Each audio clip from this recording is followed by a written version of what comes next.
সবাই বলছেন যে বেনজিরকে যদি ফিরিয়ে এনে শাস্তি নিশ্চিত করা যায় সেটা একটা নজির স্থাপন হবে, কিন্তু এই নজির স্থাপন নিশ্চিতভাবেই বাংলাদেশের জন্য অনেক বড় একটা বিষয় হয়ে দাঁড়াবে। কারণ দেশের বাইরে যেসব সন্ত্রাসীরা আসলে আছেন বা যারা দুর্নীতি করেছেন নানাভাবে, তাদেরকে ফিরিয়ে আনার প্রক্রিয়া এর মধ্য দিয়ে সহজ হবে কিনা বা শুরু হলো কিনা, আপনার কাছে কি মনে হয়? আপনার মনে থাকার কথা, আরাব খান নামে আর একজন ব্যক্তি, তিনিও কিন্তু দুবাইতে আছেন। জি, সরকার কিন্তু অনেকবার চেষ্টা করেছে তাকে ফেরত আনা যায়নি।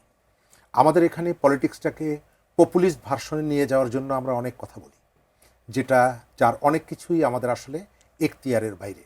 এবং এই ব্যাপারটা তো এরকমের না যে বগুড়ার থেকে ধরে আপনি বরিশাল নিয়ে যাচ্ছেন। এর সাথে কতগুলো আন্তর্জাতিক রীতিনীতি জড়িত।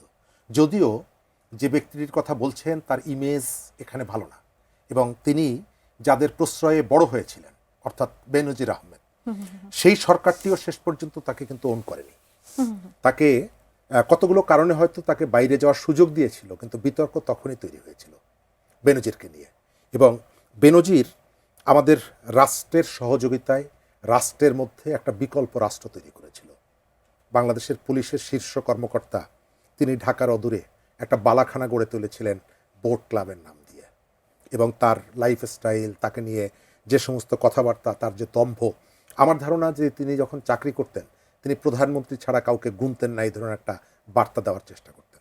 এই ধরনের মানুষ দেশের মধ্যে নানা ধরনের অভিযোগ তার বিরুদ্ধে আছে, কিন্তু তাকে আপনি যেভাবে বলছেন নিয়ে এসে বিচার করবেন, এই সক্ষমতা বা এই ধরনের কমিউনিকেশন তাদের সঙ্গে আছে কি না এটি নিয়ে প্রশ্ন উঠছে। অনেকগুলো যদি কিন্তু ইত্যাদি আছে। আমি একটু আগেও একটা লেখা দেখলাম, আইনের জায়গা থেকে কতগুলো যদি কিন্তু বলা হয়েছে। আমরা এই ধরনের অপরাধীদের বিচার সরকারের পক্ষ থেকে আসলে কি ব্যাখ্যাটা এখন এখন পর্যন্ত সরকার পেয়েছেন সেটি তার কথা কতটুকু থেকে বলছে যে তারা চেষ্টা করবে তাকে ফিরিয়ে নিয়ে আসার জন্য। আবার গতকালকেই আমি দেখলাম যে আমাদের আন্তর্জাতিক অপরাধ ট্রাইব্যুনালের প্রধান কৌশলী তিনি বলেছেন যে আমরা কাগজপত্র সব পাঠিয়ে দিয়েছি, কিন্তু কয়েক ঘন্টার মধ্যে এটি কিভাবে সম্ভব এটি আমি জানি না। আবার সরকারের আরও কয়েকজন বলছেন যে আমরা তৈরি করছি, 30 দিনের মধ্যে পাঠানো যাবে, আমরা পাঠিয়ে দিব, 30 দিন সময় আছে, এর মধ্যে দিতে হবে। তো পরস্পর বিরোধী বক্তব্য আসছে। আমরা অবশ্যই এই অপরাধীদের বিচার চাই, কিন্তু আবার এর সাথে কিন্তু আছে, এটা বিচার হবে কি হবে না এটি নির্ভর করে আমাদের এখানে সরকারের ইচ্ছার উপরে। আপনি অনেকগুলো জায়গায় আপনাকে উদাহরণ দিতে পারবো, জুলাই অথবা এই ধরনের অপরাধগুলোকে কেন্দ্র করে যে ধরনের নিরপেক্ষ বিচার, অনেকগুলো জায়গায় নিরপেক্ষ বিচার হচ্ছে না। আপনি জুলাই হত্যাকাণ্ডের জন্য ওই সময়ের প্রধানমন্ত্রীকে বিচারের মুখোমুখি করলেন, তাকে ফাঁসি দিলেন, স্বরাষ্ট্রমন্ত্রীকে ফাঁসি দিলেন, কিন্তু সেই সময়ের পুলিশের যিনি প্রধান আইজি, তাকে আপনি কায়দা করে রাজসাক্ষী বানিয়ে লঘু দণ্ড দিলেন। অর্থাৎ আপনার বিচারটা কিভাবে হবে এটি নির্ভর করছে সরকারের ইচ্ছা অনিচ্ছার উপরে। এটি যখন হয় যে কোনো দেশে, তখন সেটিকে কিন্তু আইনের শাসন বলে না, সেটি শাসকের আইন, শাসক যেভাবে চাইছে সেভাবে।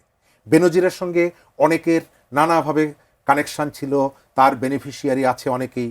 সুতরাং সরকার এই জায়গাটায় পুরনো অনেক সন্দেহভাজনকে নানাভাবে সুবিধা দিয়েছে।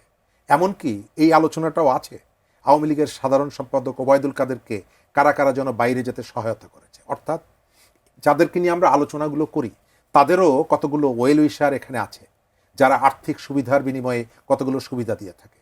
বেনজির আহমেদকে তার অনেকগুলো অপরাধ আছে শাস্তিযোগ্য, কিন্তু এটা রাজনৈতিক ইকুয়েশন এবং তার সাথে ইকোনমি, তার সাথে অর্থ, তার সাথে সুযোগ সুবিধা, এগুলো সব মিলিয়ে বিচারটা করবে কিনা এটি নির্ভর করছে সরকারের উপরে, এবং মানুষ এটি অপেক্ষা করছে সেটি দেখার জন্য।